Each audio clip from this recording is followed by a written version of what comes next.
Sure. Dr. Ashok Thorat sir is founder director of Institute of Advanced Studies in English, Pune. He has been Dean of Faculty of Arts and Fine Arts. Sir has also been the Chairman of Board of Studies, Pune University. He has been member of Pune University Senate and Academic Council. Sir has taught various courses in English in Pune University and successfully guided many PhD students. His UGC research papers on nativization of English and stylistics. These have been his projects of UGC research. His doctoral thesis of English titled Discourse Analysis of 5 Great Indian Novels has been published with 3 editions already sold out. His main areas of interest have been digital humanities, pragmatics, research methodology, and communication.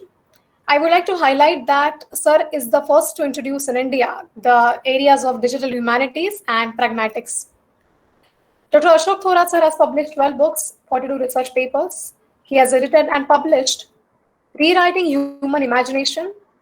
He has also been co-producer of 24 CDs on English pronunciation.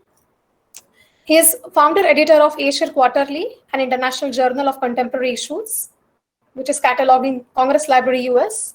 He has also founded Center for Digital Humanities in Pune. Sir is also founder of Forum for Cultural Studies and Forum for Innovation and Transformation. He is founder member of DHRITI, Digital Humanities Alliance for Research and Training Innovations, Research and Teaching Innovations. He is associated with Global Alliance of Digital Humanities Organizations. Sir has been the member of Jaikar Library Committee, BOE, Publication Grants, RRC. He has been chair of UGC and MHRD committees. He was nominated on Academic Council, Board of Studies, Board of Research, and he is a member of MHRD Working Group for Identifying Challenges for Humanities in India. Sir is also the member of Indian Linguistic Society, Indian Science Congress Association. He is working as reviewer for the Journal of Indian Studies. Sir has been on our Board of Studies since beginning. We never had his denial for our FDP and BOS meetings. We are blessed to have a long-standing association with you, sir, and it is our honor to have you as speaker for this session. Apologies, sir, if I missed to mention anything in the introduction. I'm aware that all are waiting to listen to Dr. Ashok Thorat, sir. A small note for the participants. We have a question and answer session at the end.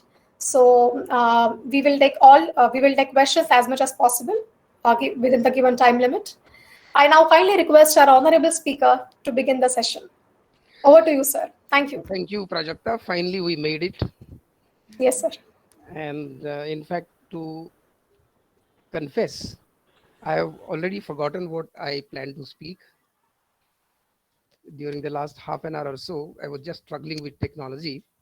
So I just remember Team and Google Meet and whatnot, and I don't know what to speak now. But the topic is something that is really very dear to my heart, and I'm sure it is close to your hearts also. And I'll precisely for this reason, I'd like to make it spontaneous and a kind of free flow of ideas and thoughts and perceptions and experiences and sharing of insights. So it may not be a very well organized speech, but I'm sure it will be something that will give you a kind of direction for new thinking, because I personally believe that teachers at every point of time in their life and career need to begin new thinking and embark on new plans. Otherwise, stagnation sets in, and getting burnout is a natural process which needs to be stopped or arrested as soon as possible. So I'll just have a kind of free flow of thinking with you all, and especially on research in language and literature. In fact, these very words, language and literature, ring some alarm bells in my mind, because I was a master's student in the University of Pune long back, and our literature teachers used to quarrel with language teachers, and language teachers used to boycott them, and we had very rigid walls between these two disciplines. And I witnessed it for about 2 years till I completed my master's. And then I decided that this is not a good scenario. We need to demolish these walls. And since then, I've been thinking along interdisciplinary lines. And that is how I became a fan of pragmatics. Fortunately, I got introduced to almost all the leading pragmaticists in the world, including Jacob May and Bers and almost everybody. And I personally interacted with them. G.N. Leach, who is the author of Principles of Pragmatics, which is considered as Bible of Pragmatics. I met him at least 3 times in his hometown, Lancaster. So I have been always thinking throughout my career along interdisciplinary lines, and that is why literature, research in literature and research in language, as if we are talking about India and Pakistan, which I am actually allergic to. So I'm not going to talk about how to distinguish research in literature and research in language and how to proceed into independent, unrelated manner and so on and so forth.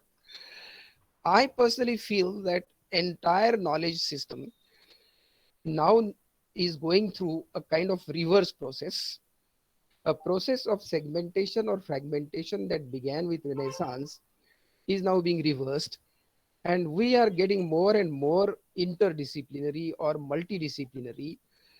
If you look at the funding agencies all over the world, forget about India, all over the world, including America and developed countries, we have to remember certain landmarks. For example, when Sputnik went into the sky, a kind of race began between two superpowers, that is Russia and America. And as a result of that race, humanities research was relegated to background and science and technology gained weightage. And there was a point by almost, let us say, 1970, 80, 97% of funding for research went for science and technology, and hardly 3% was left for science, humanities and social sciences and various other disciplines. So look at this lopsided development. Now, if you look at 2021, almost all the countries and all the bodies like UGC and MHRD and NRF, which is coming into vogue in a very short span of time, they all have been thinking of collaborative research or a research which cuts across disciplines and subjects. Because, there's a belief behind this, a very firm conviction behind this.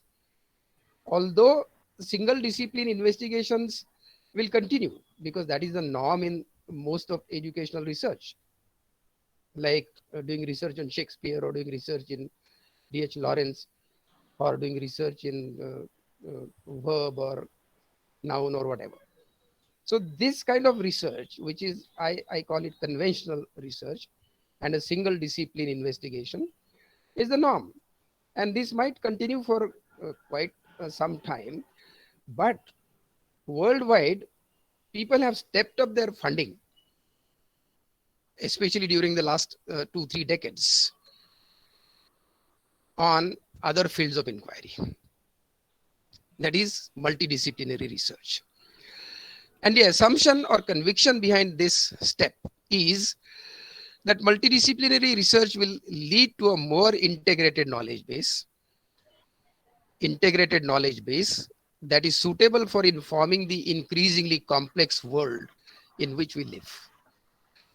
So the needs of the world demand multidisciplinarity.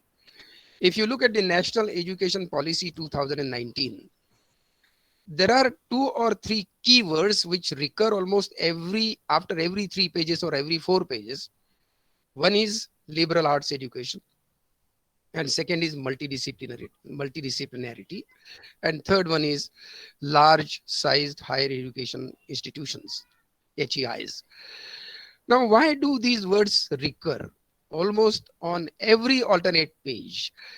That simply means that those who have been designing educational policies, those who have been taking decisions at the apex level, have already started thinking of reversing this segmentation or fragmentation which is characteristic of the entire history of university education for the last almost 1500 years.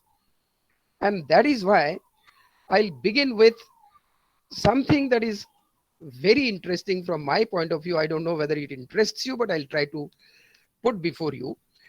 When I think of multidisciplinarity, I think that language teachers need to enter into sciences, technology, social sciences, and so on and so forth, and vice versa. So these barriers between language and literature, forget about language and literature, but language and science, language and technology, language and social sciences, language and medicine, these barriers need to be shuttered. And a lot of research is happening today which actually is shuttering these barriers. I'm going to give you some concrete instances of that. One of my friends from Orissa, he completed his education in Orissa. He did his MA in English, PhD in English, conventional degrees, and got a job in Cardiff University, United Kingdom. You would be shocked to know that he's employed as a professor, full-fledged professor. We call it 14 scale or 13 scale or 14A scale, that kind of scale. That is full-fledged professor in Cardiff University in a medical institute. Can you imagine what role an English educated person or a person with degrees in English, masters in English and PhD in English must be doing in a medical institute? What he's been doing, and you'd be surprised to know that once I went to Los Angeles in order to attend a conference, and I met a young lady from Cardiff. The moment she introduced herself as a student of Cardiff University, I asked her, do you know XYZ, my close friend? I'm not mentioning the name purposefully. The lady says, oh, yes, sir, he's my PhD guide. I asked her, are you doing PhD in English? She says, no, my research is in medicine because I've done MBBS, I've done MD, and I'm now doing PhD in medicine. I wondered, how can MA English and PhD English teacher be a guide of a student from medicine? And then I further probed. And then finally, after coming back to India, I talked to my friend through email.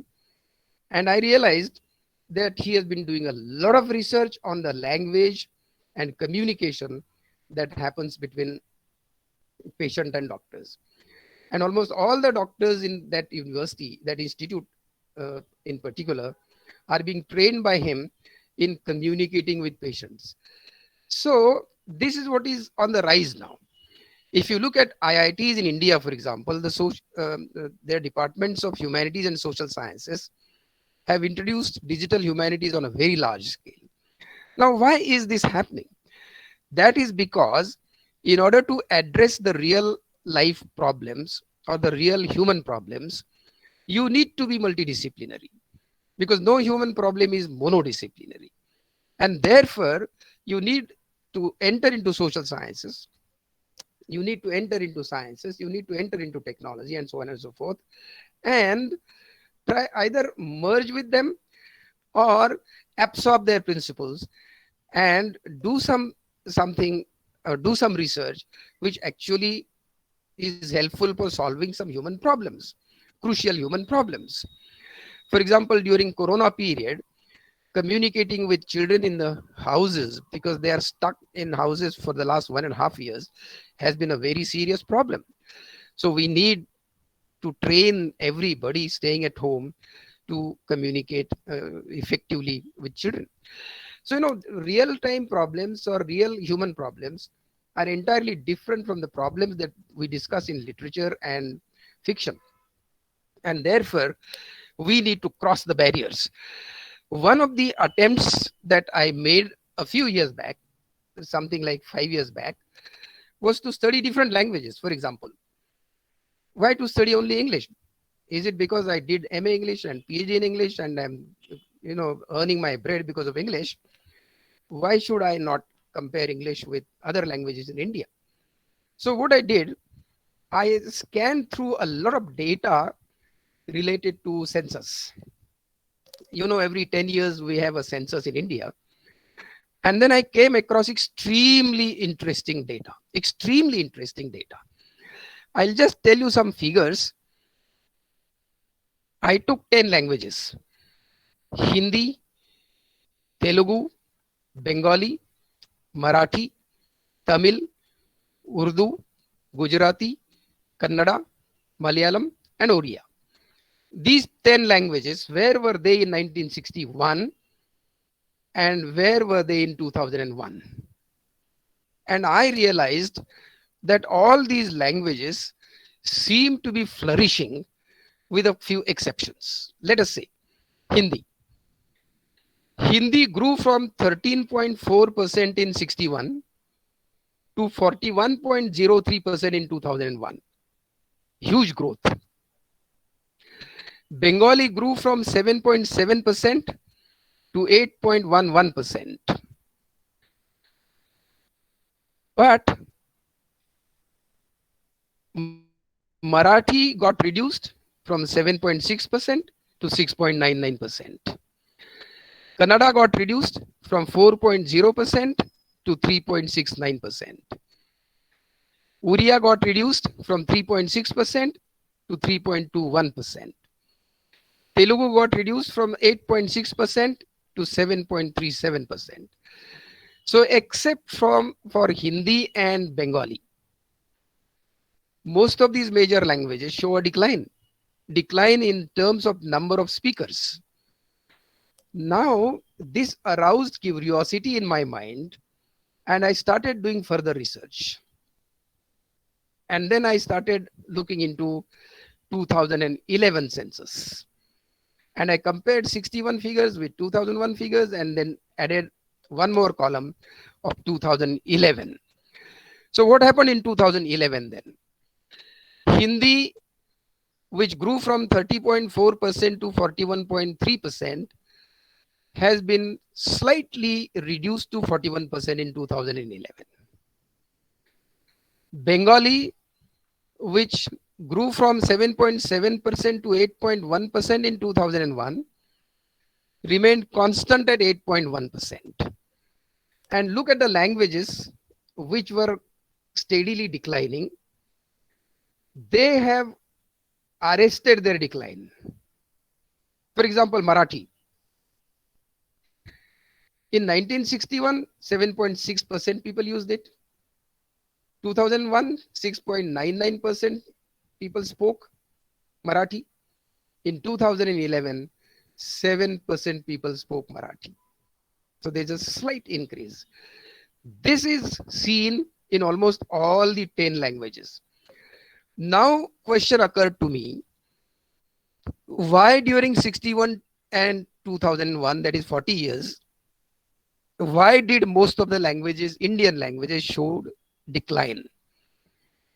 Well, I can understand that Hindi and English are dominating and this and that. We have a lot of loud talk about this. But another question rises, why then, after 2001 and up to 2011, the languages are getting stabilized? The socio-cultural scenario is the same. The educational scenario is the same. The output of research is almost the same. Then why this decline has been arrested? So I wanted to look at the latest status. And in 2018, when I conducted this research, I collected figures of 2018, the latest figures. I'm now waiting for 2021 figures, which will come to us in 22 or 23. But let us look at 2018, what happened. Hindi remained constant. Bengali remained constant. Or Bengali slightly increased. Marathi increased dramatically from 6.9 to 6.86 to 7.9. Telugu increased from 6.7 to 6.9. Tamil increased from 5.7 to 5.89. Gujarati increased from 4.5 to 4.7. Kannada increased from 3.6 to 3.7. Oriya increased from 3.1 to 3.2. Malayalam increased from 2.8 to 2.9. So what is happening now? Can't it be a subject of research? First 40 years, 60 to 2000, most of the Indian languages are declining except for Hindi and Bengali. Next 10 years, this decline has reduced considerably. That shows that languages are stabilizing. Next 10 years or 8 years from 2011 to 18, most of these Indian languages see rise in number of speakers. Now, this is the question that haunted me for several days and nights. And then I did some research and I realized that the roots of this rise in number of speakers lies in the government of India policies, which resulted into launching of two extremely important initiatives called TDIL, Technology Development for Indian Languages, and NIC, National Informatics Centers. You know, every district has a National Informatics Center, which helps all the government offices to launch their websites, to update their websites, to archive their documents, upload on those websites. And that is how today you have your birth certificate available online. You have your 712 extract available online. You have your ration card available online. You can have your Aadhaar card online. So all these things are a result of NIC, National Informatics Center, which was launched by Government of India in sometime in 1980s. The results were seen in the first decade of the 21st century. Similarly, TDIL, Technology Development for Indian Languages. Most of the CDACs in India, you know CDACs, there are 8 branches of CDACs, government autonomous bodies all over India. They have been doing a huge amount of research on language technology, especially on translation. I've been associated with Pune CDAC, Mumbai CDAC, and whenever they have some problem in translation, they normally approach me because they need some pragmatic solution on that. So I'm familiar with the softwares that they have created, like Anuvadaksha, or you are familiar with uh, uh, different fonts, right? Shiva font and Unicode and whatnot. All these things have contributed in bringing indigenous or Indian languages on the websites. So having, most of these languages having gone online, obviously the number of users have increased. So it is not the language teachers, it is not the language researchers, it is not the language lovers, it is not the first language speakers who have contributed in this development. It is science and technology that has given a boost to these languages. We need to understand this phenomenon, and therefore I've cited this example mainly because I would like to highlight my point with which I began my speech, that we need to be interdisciplinary, we need to be multidisciplinary, we need to draw on different disciplines and ensure that we absorb science and technology. Scientists and technocrats need to absorb language and literature, and this is how we are going to strengthen each other. And that is what is happening world over, right? That is what my friend is doing in Cardiff University, for example. A language teacher is doing something for medical personnel. Similarly, medical personnel can do something for language personnel, because basically what happens is we don't realize that even science relies heavily on languages. Maybe you will laugh at this statement because the deep thinking will really make you realize the full purport of this statement. Science heavily relies on languages. I'll tell you, most of the interactions in science, they obviously happen in languages, right? And science is, what is science after all? It's a unique mix of inquiry and argument that attempts to establish clear connections between claims, evidence, and warrants. And all this has to be properly set out or systematically presented, described, explained in generalized patterns of events and so on and so forth. And therefore, where do you get these explanations? Where do you get these presentations? Where do you get these descriptions? Where do you get these evidences? They're all available in language. So they have their books, they have their notes, they have their own procedures of inquiry where they've been using language. And therefore, language is a means of doing science and of constructing science understandings. And therefore, even in science, language is fundamental. It's a fundamental goal of science literacy, actually, because it is used to communicate about inquiries, procedures, and scientific understandings to other people. Even in laboratories, students learn a lot from the anecdotes, from notes of scientists, and so on and so forth.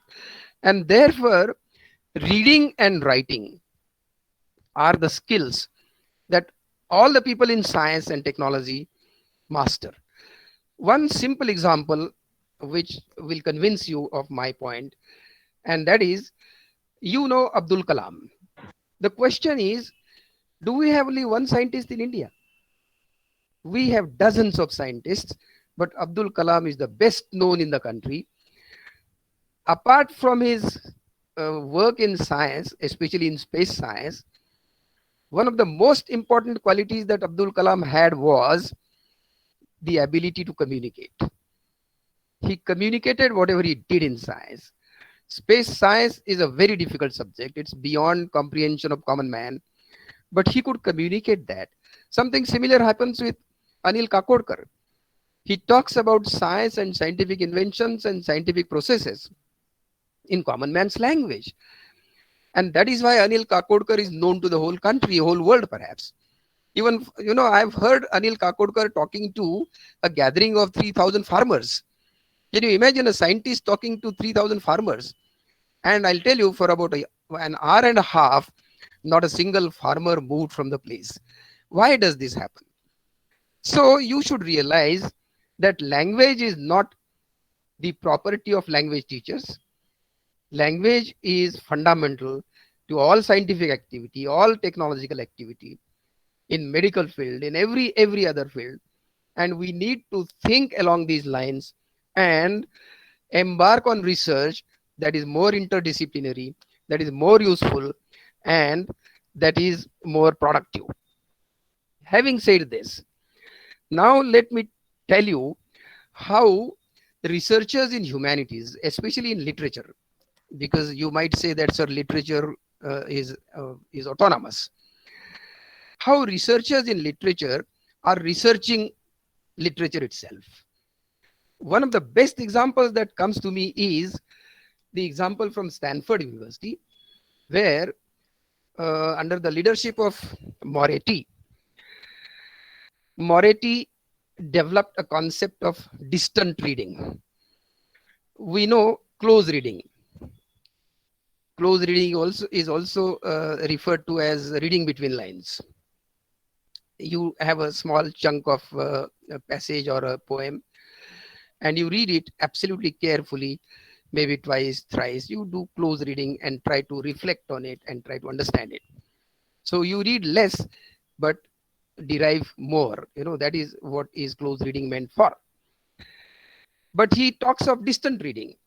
Now, this distant reading is a concept which is opposite close reading in two senses. Number one, it doesn't recommend word-to-word reading, number one. Number two, it recommends computer reading, not a reading in print form. And in this sense, it is different from close reading. So, what he does is, in his experiment, he conducted several experiments at Stanford University. One of his experiments is worth mentioning here, especially for literature students. He scanned or archived roughly 3,500 novels written in Victorian period. We are not aware of how many novels have been written in Victorian period.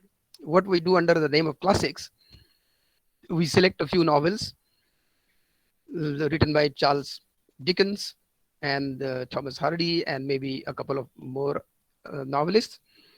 And on the basis of those 10, 20, 30, 40 novels, we draw our conclusions. Victorian period is this, Victorian period is that.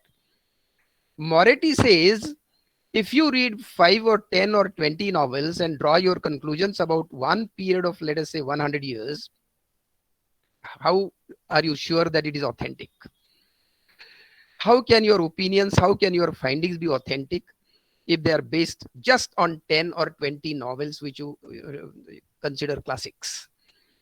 So what he did, he collected all the kinds of novels written during Victorian period.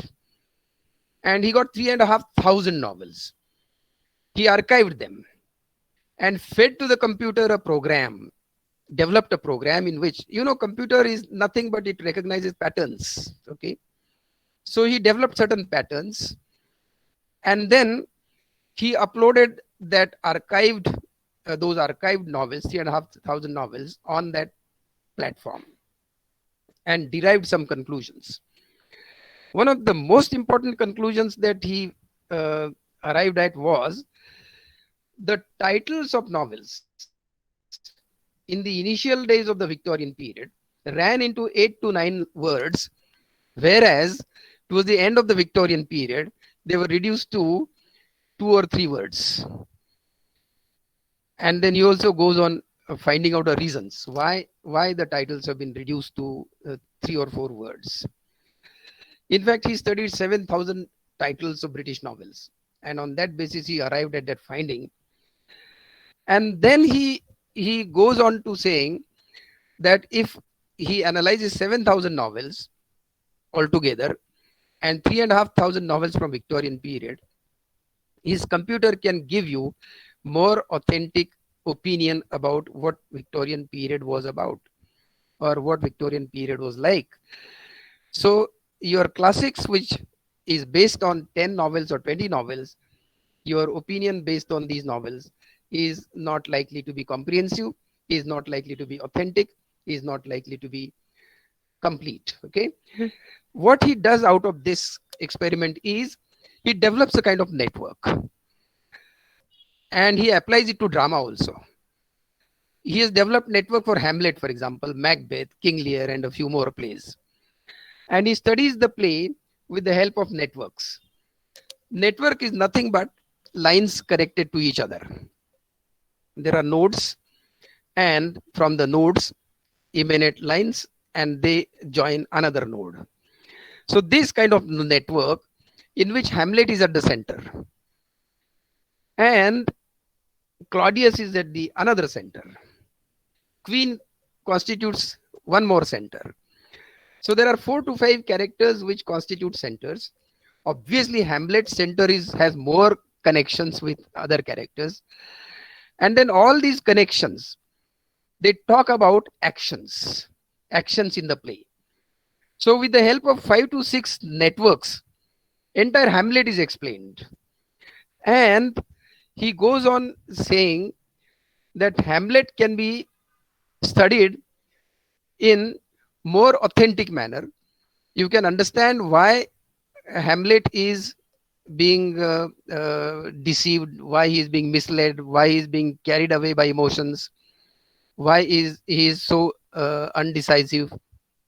All that is explained with the help of these networks, because he talks to someone, changes his mind, he meets someone, changes his mind, he visits a place, changes his mind. So these are the things that he has been doing by using computers. In fact, this kind of experiment was conducted way back in 1940s by Roberto Busa on the Bible. He just fed those entries to Bible, I mean all the words of Bible that constituted Bible, to a computer using the old punching system, and then analyzed the whole Bible the way he wanted. So this is how literature is being studied by quite a few people world over now. And this obviously gives you a more comprehensive view of a period, more comprehensive view of an author, more comprehensive view of literature as a whole, or different genres like novel, drama, poetry, and whatever. So What kind of research should we aim at? That is the basic question. If people are looking at literature from this point of view, if language is being appropriated in different disciplines, what kind of research we need to do in the 21st century? Before going to the emerging scenario in India, I will just raise a few questions. What is this 21st century about? What are the two most pertinent questions that occur to us? I think one of the questions is, what will the world be like 20 years from now? And the second question is, what skills will you need to cope up with that world? These are the two most pertinent questions that any educationist, any planner, any teacher need to ask and answer. The first question, what will the world be like 20 years hence? This question generates several answers. I'll just summarize 4 to 5 answers. One is, it will be an absolutely smaller world, more connected by technology and transport. Nobody can refute this. Number 2, after 20 years, we will have a mounting information and media, a kind of tidal wave that needs taming. This word taming is very essential, and the researchers have to undertake this challenge. So this mounting information and media tidal wave, which will be beyond control. Even today, for example, the media is playing havoc. All of a sudden they say that there is no solution without vaccines. Next day they say there are alternatives to vaccine. You take these medicines, those medicines. Sometimes remdesivir is the most recommended medicine. Hydrochloroquine is discussed in some other parts of the world. This is all media. What do we know without media? I think very little.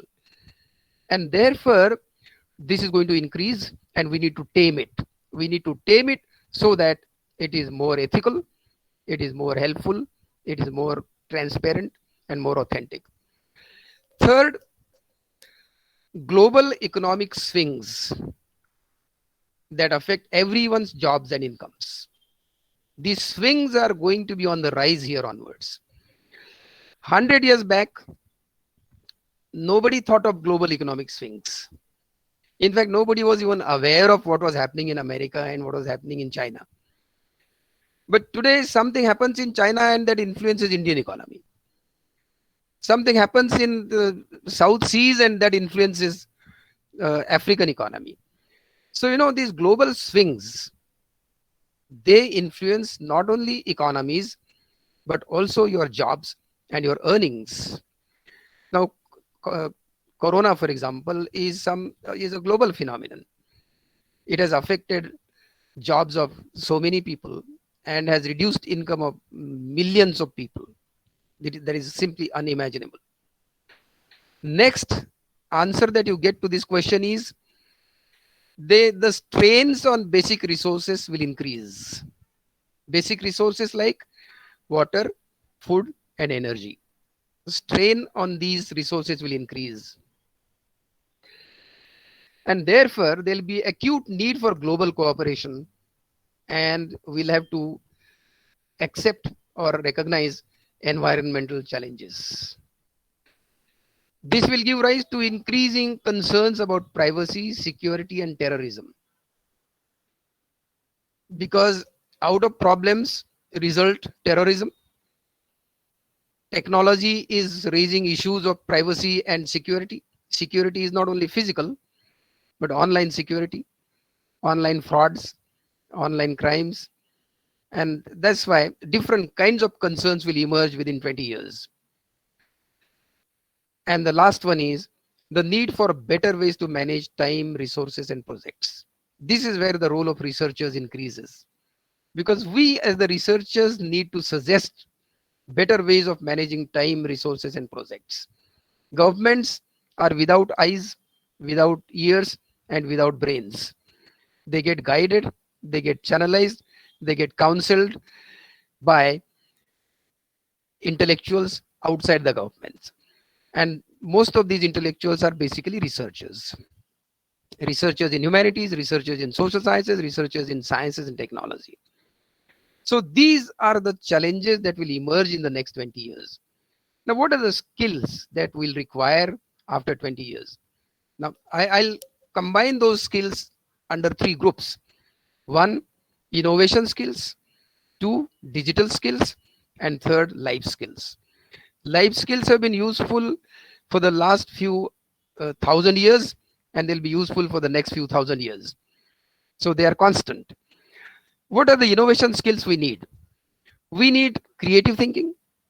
We need problem solving. We need communication and collaboration. And we need creativity and innovation. Under digital skills, information literacy is the most important thing.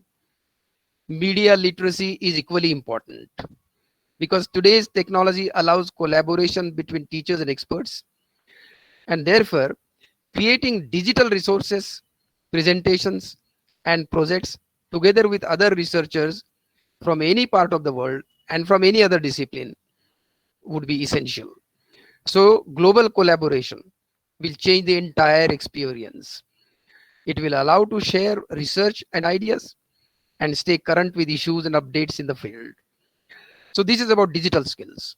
Life skills are known like flexibility and adaptability, self-direction, initiative, social and cross-cultural interaction, accountability, leadership, responsibility, etc. So these are the skills which will assume huge importance in the next 20 years. Now, against this background, Government of India has drafted National Education Policy 2019. And in this policy, for the first time that is happening in the whole history of India, right from ancient days, that there's a special commission or foundation recommended in the National Education Policy. The name is National Research Foundation, NRF. Earlier, we had Kothari Commission, which talked about school education and college education, but there was nothing special, specific mention of research or no specific provisions for research. It is for the first time that we are going to have National Research Foundation, and this foundation will be an autonomous body of the government. This foundation is meant for funding, mentoring, and building the capacity for quality research in India. This foundation consists of four major divisions: science, technology, social sciences, and arts and humanities. And initial amount that will be given to this foundation will be 20,000 crore rupees, that is almost 0.1% of our GDP. So imagine in what direction the research in India is heading. And language and literature teachers need to be aware of the changing scenario. Keeping the policy of NRF in mind, Government of India has already launched 4 initiatives. One is Impress, the second one is Impress, one is Imprint, second one is Impress, third one is Stride, and the fourth one is Spark. I'll talk about these briefly and then come to some interdisciplinary research projects that the Government of India has sanctioned, so that the circle will be complete, because I began with multidisciplinarity and will end with actual multidisciplinary projects sanctioned by Government of India. And then I'll open this discussion for questions and answers. Now, what is this Imprint? The full form is Impacting Research, Innovation and Technology. This was launched by the Indian President on November 5, 2015. It aims at bridging the gap between scientific knowledge base created through fundamental and applied research and fruitful translation of the same through engineering, invention, and technological innovation for the betterment of society. Now, there are 10 domains under this, like advanced materials and energy security and water resources and sustainable habitat and so on and so forth. The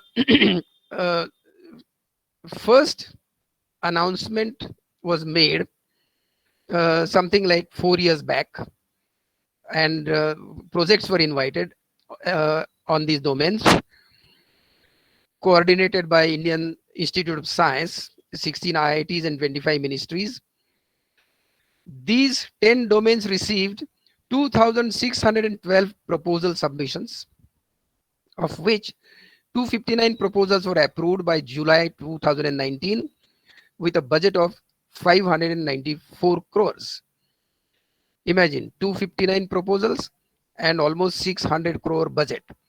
So each project getting around 1.8 crore rupees as a grant for accomplishing research project. This was unheard of in the 20th century or earlier. Impress is meant for social sciences. The full form is Impactful Policy Research in Social Sciences, launched in 2018. Even under Impress, for the first round, the budget sanctioned was 414 crore rupees, and 1,500 projects will be awarded with this much budget. That means on an average, each project will get not less than 60 lakh rupees as a grant in social sciences, which is almost unimaginable because minor and major research project schemes of UGC fetched you hardly 8 lakh rupees and 10 lakh rupees, whereas now you'd be getting 60 lakh plus for completing your research projects. STRIDE is meant for transdisciplinary research, and this was launched in 2019. Under STRIDES, there are 12 disciplines and 165 thrust areas. I'll mention a few. Digital humanities comes under STRIDE, environmental humanities, humanities, media and communication, internationalization of the humanities in India, and so on and so forth. So STRIDE is mainly for interdisciplinary research, keeping humanities at the center. And then SPARK for promotion of academic and research collaboration. This is meant for collaboration between Indian scholars and scholars from outside India. IIT Kharagpur is the National Coordinating Institute, and I got an opportunity to be the national chair for digital humanities. We sanctioned something like 25 to 30 projects of multidisciplinary nature, and average grant that we awarded was 1 crore rupees. So this is how the research is going to be funded in India using different criteria, and the criteria will be: number one, your research has to be collaborative; number two, your research has to be multidisciplinary; number three, your research has to have some tangible product. It may be a platform, it may be a website, it may be a site, it may be an application. And number four, your collaboration should happen not within the university, but with universities. Keeping these 4 or 5 criteria in mind, we sanction the proposals. Now, some of the sanctioned proposals I'll mention here, and then I'll wind up my speech. One of the proposals undertaken by humanities people. Humanities again is related to language, literature, and social sciences. So I'm all the time talking about humanities, but you might think that I'm talking about science and technology, because I'm for merging all the disciplines and all the disciplines coming together and working together and doing something good for the society. So one of the projects that we have sanctioned under humanities, the title is Safe Behavior on the Internet. Safe Behavior on the Internet, research, training of teachers, parents, and adolescents. Now, what is this project about? This project must have got 1 crore or plus grant. Now, this project is based on an assumption that today most of our social interactions are transferred into virtual environment, either connecting or isolating the individual from others. Results from several studies, including cross-cultural ones, indicate that adolescents and youth are at greater risks, but professional associations are not always available to provide qualified assistance. So they have identified the lacuna And the study, precisely for this reason, the study proposes to build cross-cultural theoretical research that will identify the problems of parents, teachers, identify the problems related to parents and teachers' risk perception, which adolescents face due to their behavior on the internet. And at second stage, they will create a digital educational program for teachers and parents. This program will be in the form of an application for smartphones. It will work as an application on the smartphones of parents and adolescents both. Parents will not be able to monitor or control the traffic of adolescents, but only receive information about the risks. This, thus ethics will be taken care of. Adolescents themselves can also assess the risks of gaming addiction or risk of being a victim of manipulation in social networks and other associated risks. And this will be followed by training of teachers and parents in handling these problems. So imagine humanities teachers are doing something that will create an application that will help the society solve a very crucial problem of adolescents, especially all the risks associated with online communication and conversations. Now, this project is carried out by a university department in collaboration with two universities from the United States. And in all, there are 7 to 8 primary investigators, principal investigators, having a team of 10 to 12 other researchers. So this is how it is collaborative. It is multidisciplinary. It aims at producing some tangible results in the form of that application. One more project that I have in mind is language documentation. Language documentation, digital archiving, and application of big data in language contact and variation research. Language contact and variation has been always a subject of research, but we have been just doing some survey or doing some library work and conducting research on these subjects so far. But now people are collaborating with technocrats, computer science people. The humanities people are the principal investigators, but they have been doing this research in a different manner. Now this project, language documentation project, aims to create a consolidated network of digital resources that can aid comparative linguistic outputs in the areas of language contact, language variation, language typology, and language description using big data generated through language documentation. So language documentation is their prime concern, and this is what CDACs and various other institutes which have been creating language tools have been actually doing. So maybe tomorrow there'll be collaboration between a conventional university and CDAC, conventional university and HCL Tech, for example. Perhaps you must be aware that HCL Tech is the company, technology company, which has launched a university called Shivnadar. So, there'll be collaboration between the technology institutes and industry and educational institutions. So this is how I have some more projects here, but I think this should be enough. I've given you a kind of glimpse of what the government of India is aiming at, what UGC is aiming at, what MHRD is aiming at. I being an insider, I being a part of these plans, I being actually an executor of these plans, I am instrumental in sanctioning some of these projects.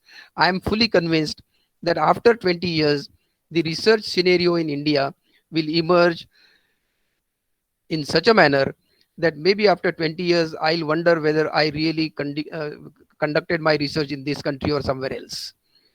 So this is how researchers in language and literature need to tune themselves to the changing directions. You cannot always continue thinking about one author and looking at him from a variety of angles and then accomplishing your research, getting a degree, and then complaining that I'm not getting a job. So you need to, I'll give you a simple example of this kind of research, and then I'll throw it open for discussion. Why this kind of research is important? Why this multidisciplinarity? Why this intervention of science and technology? Or why this absorbing of digital technology into humanities research? I'll give you an example from Haystack. Haystack is a body which organizes international conferences for showcasing DH projects accomplished by young researchers.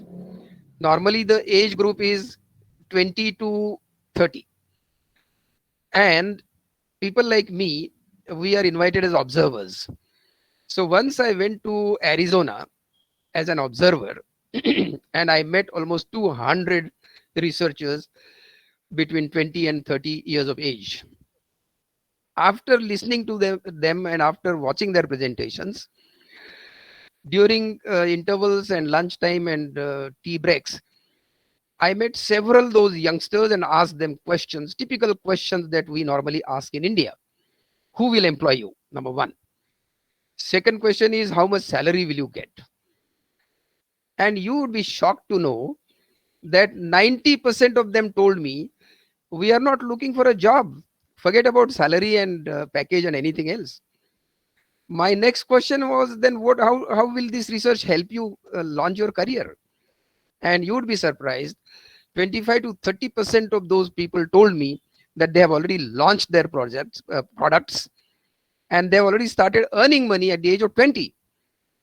Someone has earned $40,000, someone has earned $80,000, someone has earned $1 lakh. So they have already become entrepreneurs by accomplishing these projects. And all these projects were showcased by 4 or 5 researchers, 2 from humanities, 2 from computer science, and 1 from some other discipline. So these 5 or 4 researchers who showcased or who presented those projects, they belong to at least 3 different disciplines. They work together, they research together, they share their experiences, and they accomplish something that is tangible and that they are going to launch, and they are going to become entrepreneurs. So people will stop begging for jobs after 20 years. According to a survey conducted at the global level, by 2050, roughly 50% youngsters will be working on jobs. They will not be service seekers or long-term job seekers. Temporary jobs, 6-month job, 8-month job, 9-month job, 1-year job. And most of them will be working on projects. So there'll be nothing like pensionable service and then 7th pay and 8th pay and 9th pay. All this will be a part of history after 20 years. And we need to tune ourselves to this emerging scenario. And we also need to prepare our next generation, that is our students, for coping with this situation. Because education is future centric, and unless it trains students to solve problems that are likely to occur after 10 years, education is meaningless. And therefore, let us make education meaningful by thinking of our research along the lines that I have just mentioned: multidisciplinarity, collaborativeness, and having tangible products, because this is what National Research Foundation is going to value. This is what MHRD is going to value. And this is what the government of India is going to fund. Otherwise, we will be redundant and absolutely conventional. People will forget us as soon as possible. So thank you very much, and you can ask me questions now. Okay. It was indeed a very enriching session, sir. We could get a lot of better idea about how research projects should be in the future, looking at the interdisciplinary nature as highlighted in the National Education Policy, as you rightly said. Definitely, if we work on these areas, we will be able to understand the needs of the frameworks like NRF, like MHRD, and and that of Government of India. So, sir, we now will begin with the question and answer session. I kindly request all the participants to share your questions in chat box. I'll convey them to the speaker. Sir, I would also like to highlight before we begin with the question and answer session that not many participants could join on Google Meet, but we have started the streaming of this Google meeting in Microsoft Teams. So around, yes, thank you Shashank sir, thank you Juhi ma'am. They have started the streaming of this meeting in Microsoft Teams. So around more than 180 participants are able to watch the session right now. Good, good. Yeah. Yes. So, sir, the first question that I can see in the chat box is,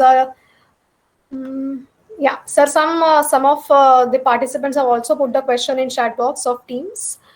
Yeah, sir. Question is, may we be permitted to write to you regarding queries to research and projects later? First of all, they have a doubt. If there are too many queries, then I'll face a problem.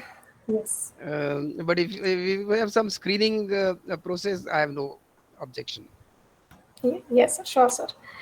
Yeah, sir. There is one more question. The question is, are there projects related to language and literature? Of course, I talked about the same, but all the time I was talking about technology and science getting absorbed into our language and literature research. So you may have thought that I've not talked about language and literature at all. Yes, sir. I was actually talking about language and literature all the while. Yes. Yes. Um,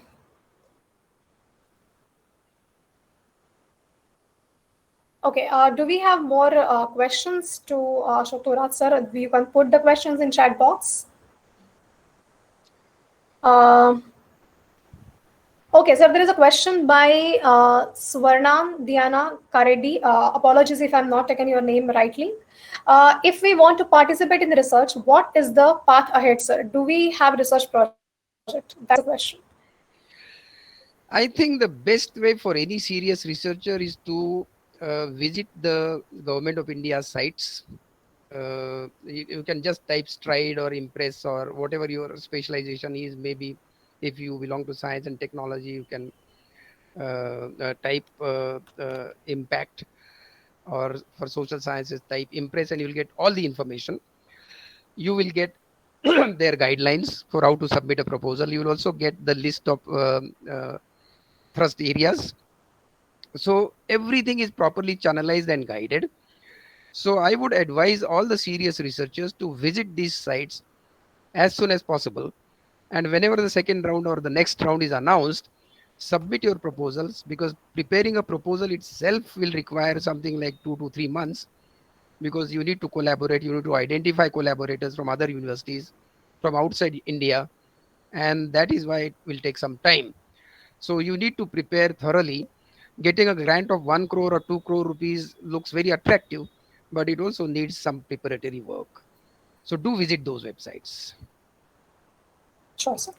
Sir, there is one more question from Rajesh Dhotre. The question is, sir, what is the scope for research in adaptation studies?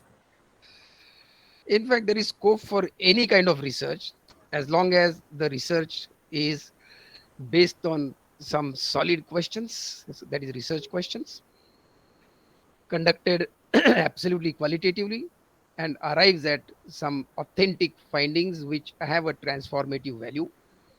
They transform the researcher, they transform your environment. And I'll tell you one thing, any good thing that you see around you now is a result of research. Even a house which has, let us say, safety measures and whatnot, if you are 200 kilometers away from your house, and if your gas is on, you are alarmed. So all these are results of good research.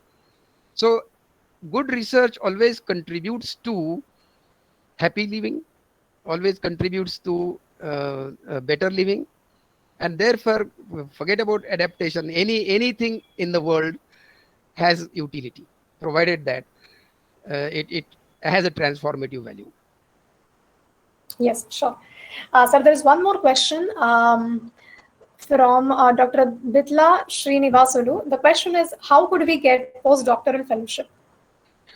Postdoctoral fellowship is a very tricky issue. In India, there are very few universities which offer postdoctoral fellowships. Most of the conventional universities, and especially the state universities, have no provision for fellowships. They just have provision for registration and awarding postdoctoral degrees. But in American universities, almost every university has a postdoc. In most of the developed countries have this facility, but especially with American scenario, I'm quite familiar with, because my daughter is an assistant professor in an American university, and I visit America almost every alternate year. I meet quite a few Indians who are postdocs there. They get a stipend or fellowship which is almost equal to an assistant professor scholarship in United States. So they live with their families, they conduct their research, and they do it leisurely. In American universities, there is nothing like submit 6 monthly reports and do this within 2 months and do that within 3 months. They get absolute freedom to conduct their research, and along with doing research, they're also allowed to teach and earn. So they have a very, very comfortable life in America. So I think if you are aiming at postdoctoral fellowship, think of some developed countries, and especially a country like America or Australia. Canada also is very friendly when it comes to people coming from outside. UK perhaps has fellowships, but a little less compared to these countries. America perhaps is the best option for you.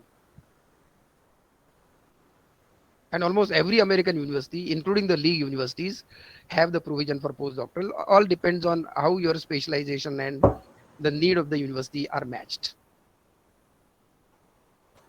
Okay.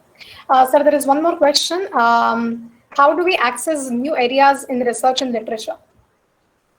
Keep searching. There is no alternative. Yes, sir. I, for example, Sir, while preparing for this speech, I just browse into the internet, and a question occurred to me: how science can be incorporated into my research. And today I have at least 4 extremely useful articles on science, and I can guide science people in doing research in language now. So, you just search and search and search, and you will get anything under the sky. This big data has more than 10 trillion pages on websites. So everything under the sky is available on the sites now. So just keep searching yes, and sure, sir. reflect on it. You also Definitely. have to be grounded into reality. Yeah. Sir, there is one more question. Is Yeah. there any body that provides such innovative areas? Actually, no. But the initiatives, government initiatives that I have mentioned just now, Impact and Aspire and Stride, they have already listed the thrust areas. UGC also, in fact, I worked on a committee of UGC which identified 10 thrust areas in humanities. We had several meetings, and those thrust areas have been accepted by UGC, and they have been recommended to the MHRD for award of fellowships. So if you visit these sites, you will definitely get those thrust areas, and within those thrust areas, you have a full freedom to come up with an innovative project. So don't ever think that something is there and I'm going to do the same thing here. No, do something different, do something innovative, but you can get ideas from those projects and those lists of thrust areas. Yes, sure. This is a Sir, there is one more. question bank. Yes, sir. Yes, sir, definitely.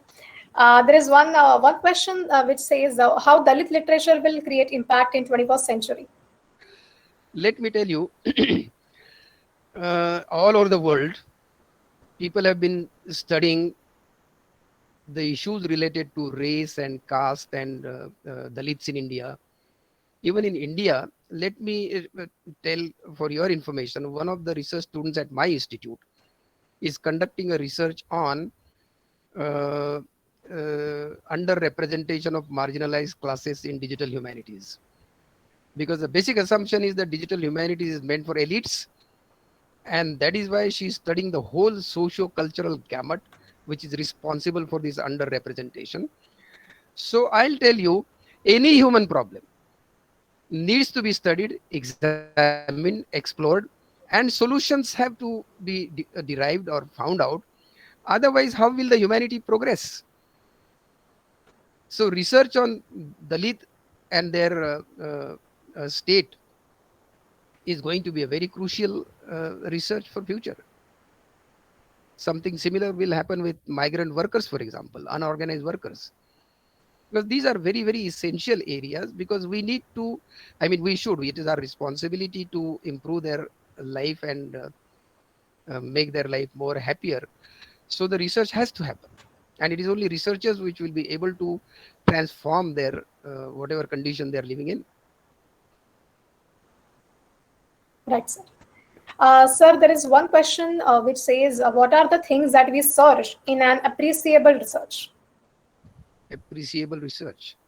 Yeah. Search actually is motivated by or directed by your hypothesis. What you are searching is the outcome of your research question.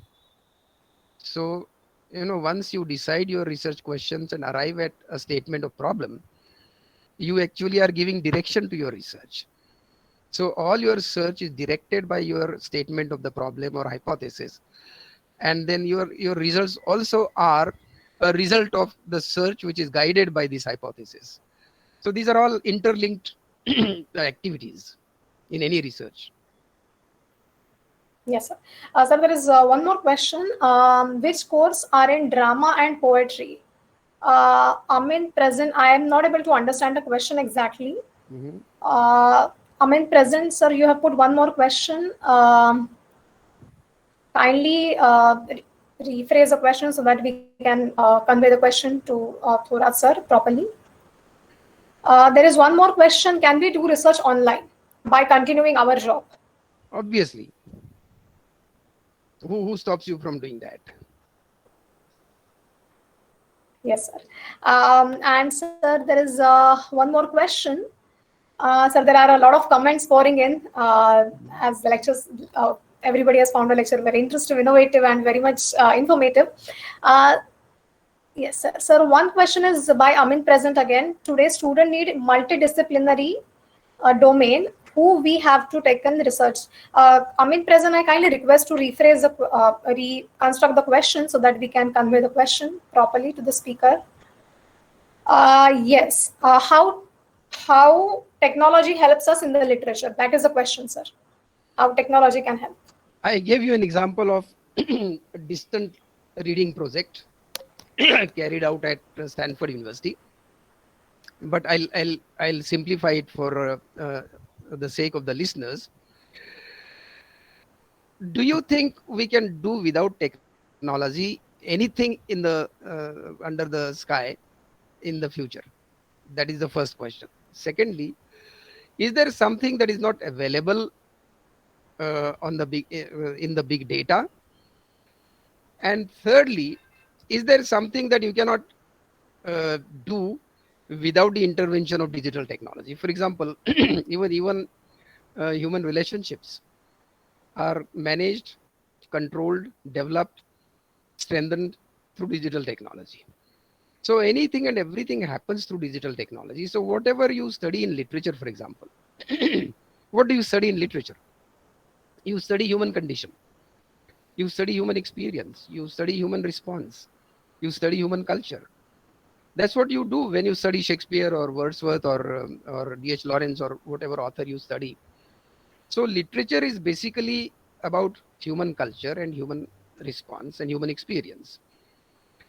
Now, all these things can be studied through technology because all these books are available in digital form now, number one. Number two, most of the research articles, blogs, and a lot of critical material is available online. There may be very, very little, something very, very specific, which may not be available in digital form, but uh, but that must be in a very small quantity. Everything is available in online format now. So I don't think any research in literature is not facilitated by online modes. It all depends on how best you make the use of this.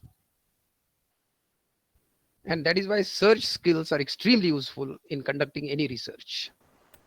You must know what keyword to be fed, what to be searched for, how to get the exact results, how to retrieve the exact information, so that the junk is relegated. So you need to develop certain skills, and that is what includes in digital literacy. Yes, definitely. Sir, only, I think one of the some of the last questions I would like to post. How can we relate the mythofiction with digital humanities? Microfiction. In fact, I'm Sir, sorry, I interrupted. Mythofiction. Am I mythofiction with digital humanities? mythofiction. Yeah, What what mythofiction. what is mythofiction? Shalini Mathur, ma'am, can you, if you can unmute yourself, you can directly put the question. Hello, am I Yeah, audible? ma'am. Yeah. Yeah, What ma'am, is you're audible. mythofiction? Yes. Very good afternoon, Good sir. afternoon. And it was very informative. Thank you for just sharing so much information. Mythofiction is it is presently it is we see so many mythologically like the work of Amish Tripathi and so many Mm-hmm. mythological things coming in fiction in a Mm-hmm. very different way. Mm-hmm. So that we can call it, and commonly we call it as mythofiction. So this Mm-hmm. is something like that. So how Mm-hmm. can we relate mythofiction with digital humanities, or how any sort Now, of, now look, myths are yeah, oral and sometimes written. yeah, Now, myths are normally created in certain cultural sections or subsections. What has happened recently is, for example, Medghat in Maharashtra. There are tribes. It's a jungle, and there are tribes, and they have their own myths and rituals and dances and festivals and whatnot. So there are some Marathi professors in and around Amravati. Amravati is a district in Maharashtra. They visit those jungles and they go to tribes, stay with them in their houses and record their festivals, record their dances, record their interviews. So they also know what myths are being circulated, what myths have been created, what myths are age old, what myths have been dominating their lives and perception of human life and death. And then they are uploading them on certain sites. So even if myth is a verbal literature, myth is age old, even if myth is born in analog only world, on a very large scale and in a very fast manner, all this cultural material is shifting to digital mode. right, And therefore, I don't want to claim that entire material has shifted to digital mode, but it is shifting very fast. And therefore, you may get a lot of material about myths. You may get a lot of criticism, a lot of reference material about myths. You may get a lot of literature about myths in online platforms. And digital humanities is a process in which you are using digital media for conducting your humanities research. Your research is dominated by humanities concerns. Your research is dominated by prime or core objectives like study of human nature, human condition, human predicament, and so on and so forth. So that does dominate. But you're using digital technology as a tool, as you use telephone, as you are using Google Meet now. You're using digital technology for conducting your research. And therefore, this literature, which you call myto literature, can also be facilitated by digital technology. And that's why it comes under digital humanities, as long as your concern is humanities. That is, your your basic premise is falls within the discipline called humanities. Because digital humanities, as the title itself indicates, is all about humanities with the help of digital. It is not digital only. Do you get the point? yes, sir. Yeah. Thank you for giving this wonderful direction. Yeah. Thank you so much. Um, Thank you, ma'am. Thank you, sir. Sir, with your permission, I'd like to take one more question. Yeah. Sir, the question is put by Durbadal Datta, sir. The question is the scope of research limited to go to institutions which are affiliated with UGC? And what about the rest of the institutions which are not attached to UGC, so for example? In fact, this is a question that the government should think of, because what has happened, research is equated with degrees. But I don't think Einstein was awarded a degree of any university because of his discovery of laws of gravity. So research is research. Unfortunately, PhDs are awarded by universities. And that is why a little while ago, somebody asked the question whether research can be conducted online. And I told that, yes, nobody forbids you from doing that. But maybe some university will forbid you from doing that. Because universities have their own norms. They have their own schedules. They have their own rules and regulations. And then whether they really facilitate your research or no, because you need a degree of PhD, you have to fall in line. You have to accept, and you have to adjust with those rules and regulations and frameworks and conduct your research accordingly. Otherwise, more the freedom, the better for a research. Now, for example, my daughter, I told you a little while ago that she is in the United States. She's employed in a university. Her university has given her a lump sum amount, something like $2,000 or $5,000 for conducting research. Now, what research she is going to conduct, the university doesn't know. When she's going to accomplish, the university doesn't know. How she's going to do this, the university doesn't know. She has the full freedom.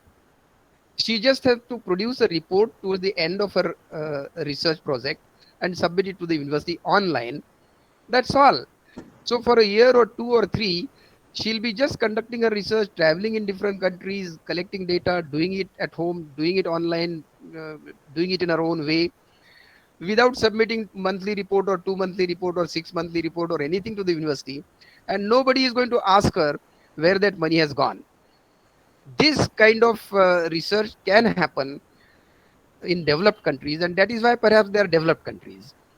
We live in an underdeveloped country, so we have to fall in line with these rules and regulations and whatnot. So your question, that is why I think it needs to be addressed to the people who run the nation. Yes, sir. Sir, so since we discuss about the research which can be done online, sir, do we have universities that facilitate this research? This question is by Swarna Diana Karedi. Yes, of course. In American universities, everything happens online. Shall I tell you something very striking, which can never happen in a country like us, for example? In 2017, my daughter got a PhD degree in August. In March, she told us to book the tickets for the entire family. Now, 3 of us, me, my wife, and my son, going to America means spending not less than 5 to 6 lakh rupees, maybe more than that. So the first thing I asked her was, has the university accepted your thesis? And she says, I have not submitted my thesis yet. March and August. How many months are there in between? Just 5 months. Then I asked her, when are you going to submit your thesis? When is it going to be evaluated? What about anti-plagiarism check? And when is the university going to accept? And what is the guarantee that you will be awarded degree in August, 4th of August? She says, you book the tickets and I'll tell you. We trust her, so we booked the tickets. After a week, she says, I've started writing my thesis. Because she had already completed her research, everything was in her mind. Within 3 weeks, she wrote her dissertation, submitted it to the guide. The guide communicated acceptance within a week's time. She submitted it to the committee, which finally awards the degree. The committee gave her approval within 12 days. And by the end of May, she says everything is through. Now I have to go and give measurement for the gown. In June, she gave the measurement. And then in August, when we went there, on 4th of August, she was awarded the degree. Do you think this can happen in any of the Asian countries? So you need to be aware of what happens in good countries. I mean, developed countries. I don't mean good and bad, anything of that kind, but developed countries. I think this happens in Japan also. Partly it happens in South Korea as well. But then we have to really learn a lot, a lot. Indeed, sir. Yeah. So there is one last question in the chat box which I would like to highlight. So the question is by Suman Bala. The question is, can you suggest some steps for the beginners to follow in the research? I think the first thing that a beginner should do is to develop an interest. And you should conduct research only in an area in which you are genuinely interested. If somebody says do research in this and on that topic, and then you accept, and then later on you repent for that. And developing an interest is a time consuming process. You need to read, you need to browse, you need to brainstorm, you need to think, you need to discuss with peers, teachers, scholars, critics, you need to participate in conferences, publish, get criticized. And all these things ultimately help you sharpen your interest. And once the interest is sharpened or strengthened, I would say, then you can launch your research. This is the beginning of a very solid beginning of any kind of research. So don't haste, don't hurry, don't create a research topic overnight. Do some homework, read a lot, brainstorm a lot, reflect a lot, and identify that your interest is genuine, your interest is worth investigating in, your interest is worth exploring, your interest has some value or significance, and then go ahead. And then of course you have to do some background reading, and then further narrowing down and asking studied questions to yourself and answering, and then arriving at hypothesis. There are stages of research there.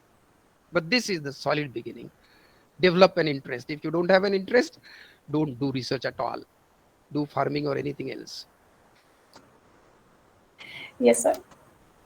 Sir, I think that's all about the questions. So there are comments pouring in